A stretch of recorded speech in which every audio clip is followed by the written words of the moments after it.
जय हिंद दोस्तों। आज अपन पढ़ने जा रहे हैं गाउस नियम के अनुप्रयोग। दोस्तों गाउस नियम के अनुप्रयोग पढ़ें उससे पहले अपन पढ़ेंगे गाउस नियम।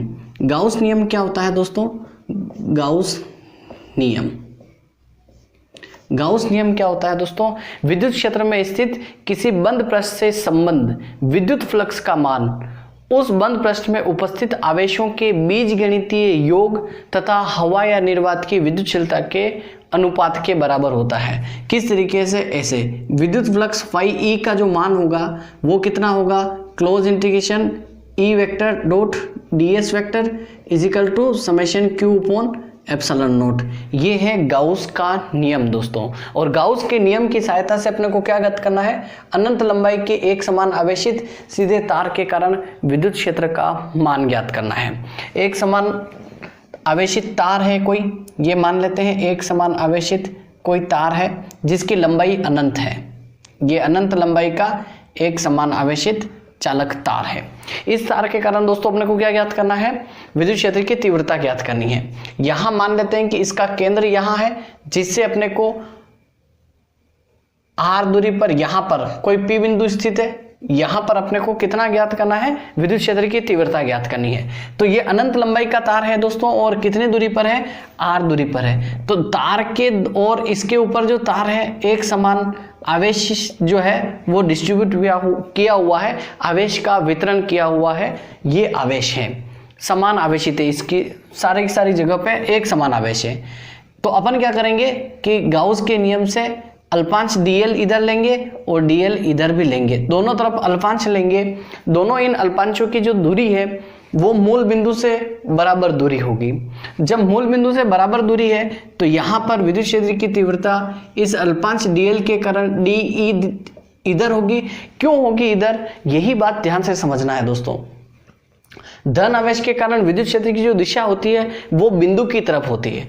यहाँ पे ये धन आवेश एक समान वितरित है, तो यहाँ से विद्युत क्षेत्र की तीव्रता इस दिशा में। यहाँ तक क्लियर है? फिर यहाँ पे दोस्तों इस बिंदु से विद्युत क्षेत्र की तीव्रता यहाँ पे ज्ञात कर रहे हैं, तो इधर से इस दिशा में किस तरीके से? ये यहाँ पर ये de वेक्टर। अब यहाँ पर अपने पास क्या आ रहा है? एक ग्राफ टाइप कंडीशन बन रही है। ये ग्राफ टाइप कंडीशन बन रही है, ये ग्राफ टाइप। यहां पे अपने पास इससे जितना कोण यहां बन रहा होगा, मान लेते हैं थीटा कोण बन रहा है, तो इसके जस्ट सामने वाला सम्मुख कोण भी कितना बनता है? थीटा। ये अगर थीटा बन रहा है तो यहां से यहां तक की दूरी और यहां से यहां तक की दूरी सेम है, तो यहां से भी कितना बनेगा? थीटा कोण ही बनेगा। तो ये कोण भी थीटा। अब समझने वाली क्या बात है दोस्तों, यहाँ पे कोण तो बना दिए हैं, ये तो समझ में आ गया है, लेकिन अपने को यहाँ पर अब डी अल्पांश के कारण इसके घटक करने हैं। घटक कैसे होंगे ये बात समझनी बड़ी महत्वपूर्ण है। यहाँ पे ये समझने की जरूरत है कि यहाँ पे यदि मैं एक लंब डालूं तो थीटा के जस्ट सामने वाला ये लंब हो जाएगा और ये आधार हो जाएगा और ये कर्ण हो जाएगा। बड़े आराम से इत्मीनान से समझना है। ये यहाँ पे जब L होगा तो ध्यान रखना है अपने पास कर्ण तो दे रखा है, अपने को क्या ज्ञात करना है? आधार ज्ञात करना है। आधार और कर्ण का रिलेशन क्या होता है? LAL लाल बटेवा कक्का से। आधार और कर्ण का रिलेशन क्या होता है? ये कोस थीटा होता है। पहले वाला साइन थीटा, फिर कोस थीटा, फिर टेन थीटा। तो यहाँ पे आधार और कर्ण का रिलेशन क्या है दोस्तों? क्यों ज्ञात कर रहे हैं ये समझना है। ये क्यों ज्ञात कर रहे हैं? क्योंकि ये कर्ण तो दे रखा है और आधार अपने को ज्ञात करना है, इसका वैल्यू ज्ञात करना है। तो आधार अपॉन कर्ण क्या होता है दोस्तों? Cos theta.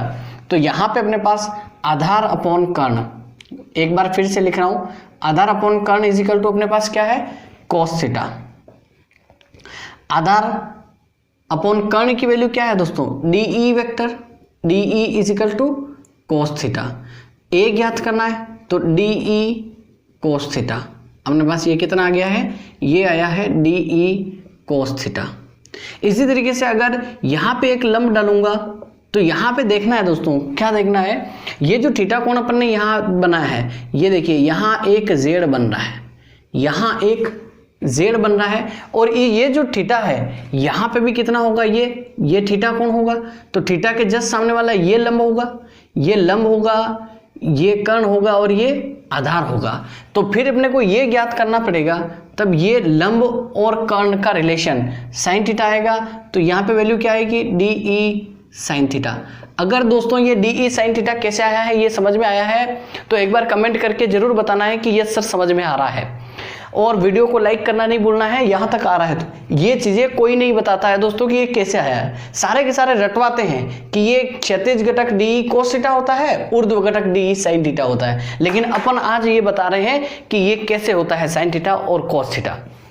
अब इसी तरीके से इसके साथ ये कोण बन रहा है, तो ये क्या आएगा, डी ई कोस थीटा, और इसका ये क्या आएगा, डी ई साइन थीटा। जिस तरीके से अपन ने ये ज्ञात किया है, इसका ये डी ई कोस थीटा और डी ई साइन थीटा ज्ञात किया है, वैसे ही अपन इसका भी एक्स घटक और साइन घटक ज्ञात कर सकते हैं। ये रफली काम है जो अपन ने अभी यहाँ समझा है। तो अब अपने को पक्की तरीके से समझ में आ गया है कि डी का ये D E sine theta, D E cos theta, D E cos theta और डी ई साइन थीटा ये किस प्रकार आया है। दोस्तों ये कंप्लीट समझ में आ जाना चाहिए, क्योंकि बड़ी अच्छी तरीके से समझे हैं। अब ये जो रफ काम है इसको मैं मिटा देता हूं, और अब जो नंबर लाने वाली बात है वो लिखनी है।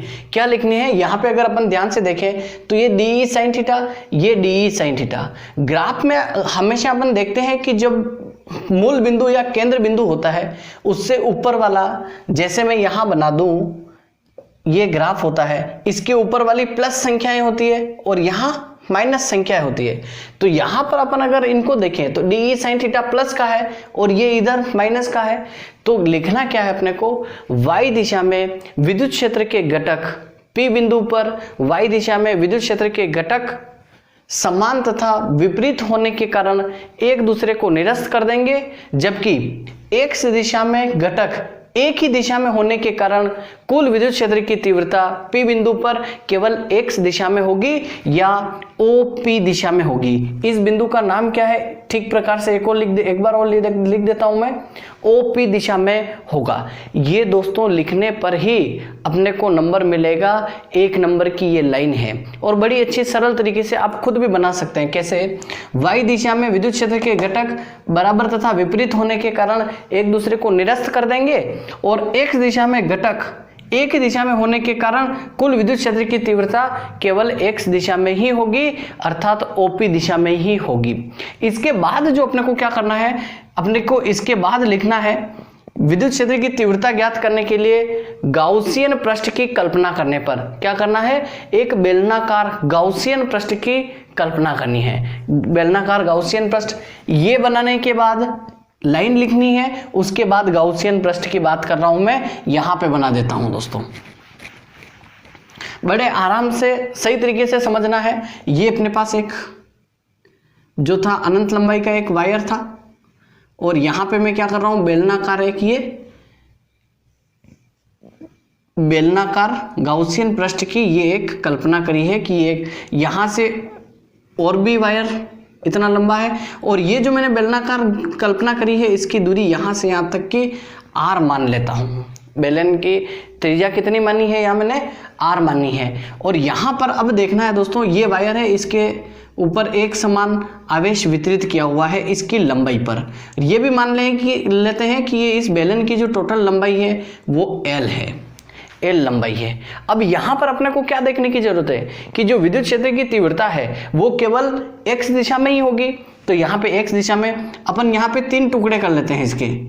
एक यहाँ पे ऊपर भी इसकी लंबाई है, जो तार लिया है वो ऊपर भी है, कितना है अपने को नहीं पता था, क्षेत्रफल ds वेक्टर, और इस बिंदु पर विद्युत क्षेत्र की तीव्रता E वेक्टर केवल इधर ही होना चाहिए, x दिशा में ही। एक ले लेते हैं अपन यहाँ पर। यहाँ क्यों ले रहे हैं, क्योंकि वायर नीचे कितना लंबा है अपने को नहीं पता, तो ds वेक्टर इधर, और यहाँ पे भी विद्युत क्षेत्र की तीव्रता E वेक्टर इधर। यहाँ पे जो बीच में है, यहाँ पे भी एक एरिया मान लेते हैं। यहाँ पर विद्युत क्षेत्र की तीव्रता, क्योंकि तार की मोटाई कितनी है अपने को नहीं पता, तो एक बार इधर भी ले लेते हैं ds वेक्टर, और विद्युत क्षेत्र की तीव्रता यहाँ पर भी E वेक्टर इधर। नाम दे देते हैं ये S1 S2 और ये S3। 3 भाग हैं, बड़े आसानी से।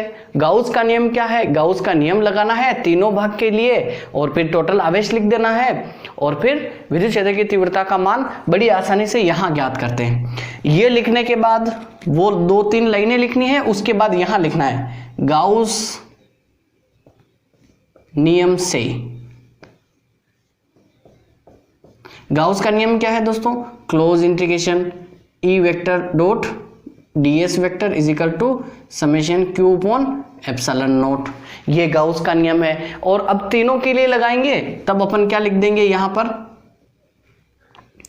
Close integration S1 E vector dot ds vector plus close integration E vector dot ds vector S2 plus close integration E vector dot ds vector S3 is equal to क्या? Summation q upon epsilon naught. यहाँ पे दोस्तों समझ में आ रहा है? यहाँ तक तीनों भागों के लिए अपन ने लिख दिया है S1 S2 S3। अब यहाँ पे जब भी डॉट प्रोडक्ट होता है, डॉट हटाया जाता है तो कोस थीटा लगता है। एक बात दिमाग में रखनी है, डॉट प्रोडक्ट हटाए तो कोस थीटा लगता है और क्रॉस प्रोडक्ट हटाए तो साइन थीटा लगता है। तो यहाँ पे भी अपने पास क्या हो जाएगा, जिस तरीके से यहाँ पे मैं लिखता हूँ दोस्तों, यहाँ पे लिख रहा हूँ, ये सब सारा कहानी इसके नीचे हो रही है। तो यहाँ पे मैं लिख रहा हूँ, क्या लिख रहा हूँ?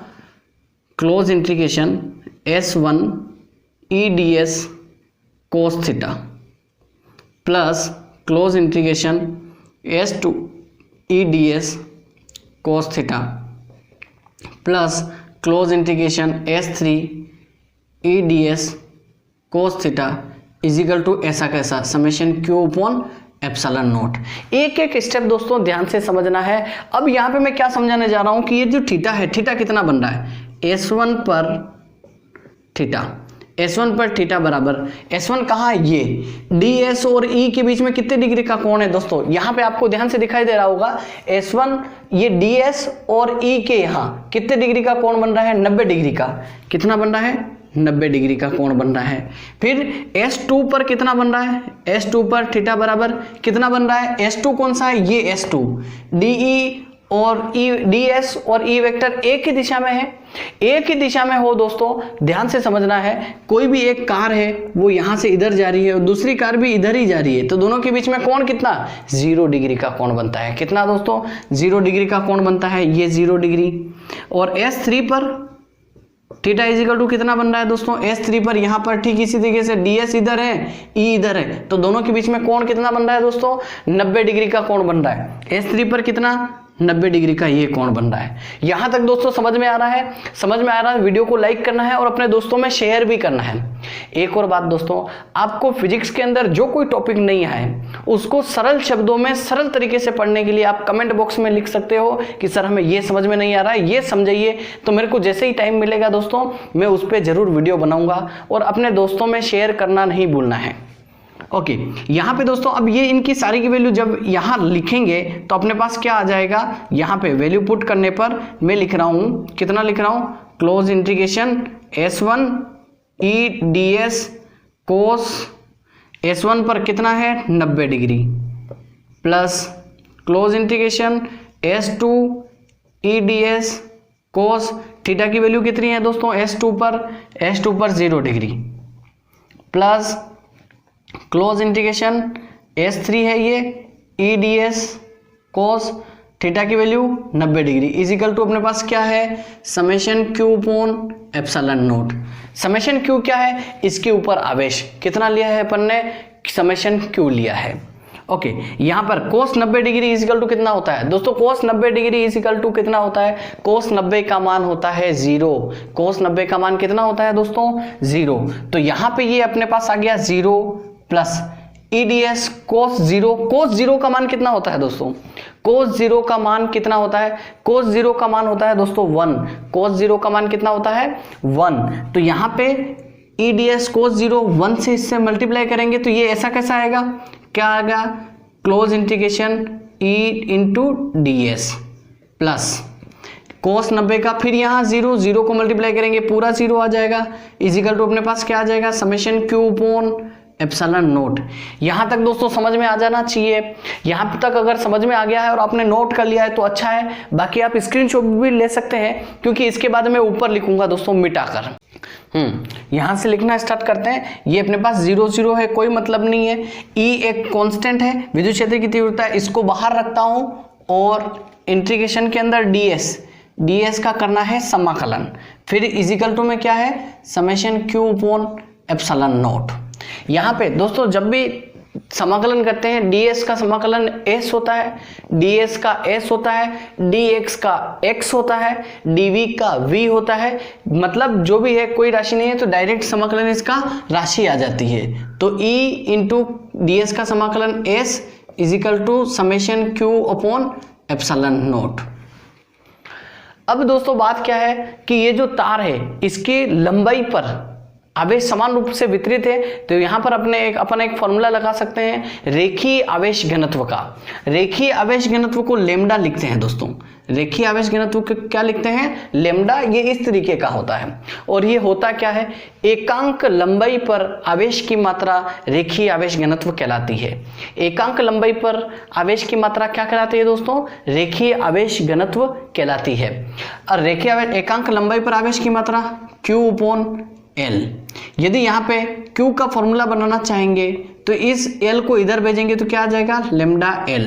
तो यहाँ पे समेशन Q जो है इस Q का वैल्यू यहाँ पे लिख सकते हैं अपन, तो ES is equal to lambda L upon epsilon naught. यहां तक दोस्तों कंप्लीट समझ में आ रहा है। इसके बाद यहाँ पे ये जो S है, S का मतलब क्या होता है क्षेत्रफल। S का मतलब क्या होता है दोस्तों क्षेत्रफल। किसका क्षेत्रफल बेलन का क्षेत्रफल। बेलन के क्षेत्रफल का फॉर्मूला क्या होता है दोस्तों आता है तो ठीक है, नहीं तो मैं बता रहा हूं। बेलन के क्षेत्रफल का फॉर्मूला होता है दोस्तों 2πRh।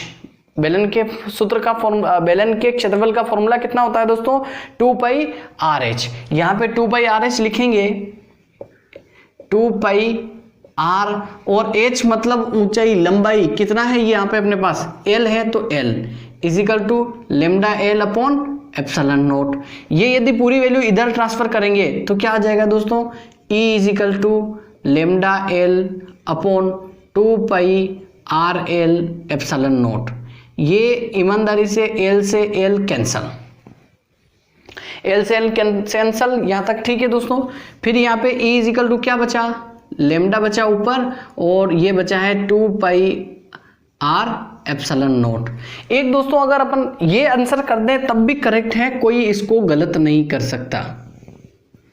ये आंसर कर दें अपन तब भी राइट है, कोई गलत नहीं कर सकता। लेकिन इसको यदि और सोल्व करना चाहे तो अपने पास एक वैल्यू होता है k बराबर 1/4π एप्सिलॉन नोट। यहाँ पे पाई है एप्सिलॉन नोट है और 2 है, तो अपन क्या कर रहे हैं इसको 2 से गुणा और भाग कर लें 2/2। किसी भी समीकरण को समान संख्या से गुणा और भाग करें तो उस समीकरण पर कोई फर्क नहीं पड़ता है, कोई फर्क नहीं पड़ता है। तो अब यहाँ पे अपने पास क्या हो गया 2 और 2 4π एप्सिलॉन नोट को अपन क्या लिख सकते हैं दोस्तों k लिख सकते हैं। तो यहाँ पे ये मिटाकर इसको कंटिन्यू करता हूं दोस्तों मैं, क्या आ जाएगा अपने पास यहां पर अपने पास आ जाएगा E इजिकल टू 2 बच रहा है ये 2, फिर K आ रहा है ये लेमडा अपॉन इसको क्या R 2K lambda upon R अपने पास वैल्यू आ रही है किसकी एक समान अनंत लंबाई के रेखीय तार के कारण P बिंदु पर विद्युत क्षेत्र की तीव्रता गाउस के नियम से ये है। और जो ये जो R आया है इसका मतलब ये है कि जिससे तार से अपन जितना दूरी पर लेंगे, जितना दूरी पर बिंदु लेंगे उतना ही विद्युत क्षेत्र की तीव्रता का मान कम आएगा। व्युत क्रमानुपाती होता है विद्युत क्षेत्र की तीव्रता बिंदु के, यानी कि क्या है दूरी बढ़ाएंगे तो E का मान कम हो जाएगा और दूरी अगर कम करेंगे जैसे जैसे यहाँ लाएंगे तो विद्युत क्षेत्र की तीव्रता का मान क्या है बढ़ता जाएगा दोस्तों, बढ़ता जाएगा। लेकिन एक और बड़ा जबरदस्त एक इंपॉर्टेंट क्वेश्चन बन सकता है कि इसके यहाँ पर विद्युत क्षेत्र की तीव्रता का मान कितना होगा, तार के ऊपर विद्युत क्षेत्र की तीव्रता का मान कितना होगा तो R बराबर 0 हो जाएगा, तो पूरा ही 0 हो जाएगा, मतलब यहाँ पे विद्युत क्षेत्र की तीव्रता नहीं होती है। अपने पास आंसर ये है दोस्तों। अगर वीडियो समझ में आया है तो लाइक करना है, अपने दोस्तों में शेयर करना है दोस्तों और सब्सक्राइब करना भी जरूरी है चैनल को। मिलते हैं अगले वीडियो में दोस्तों। Thank you.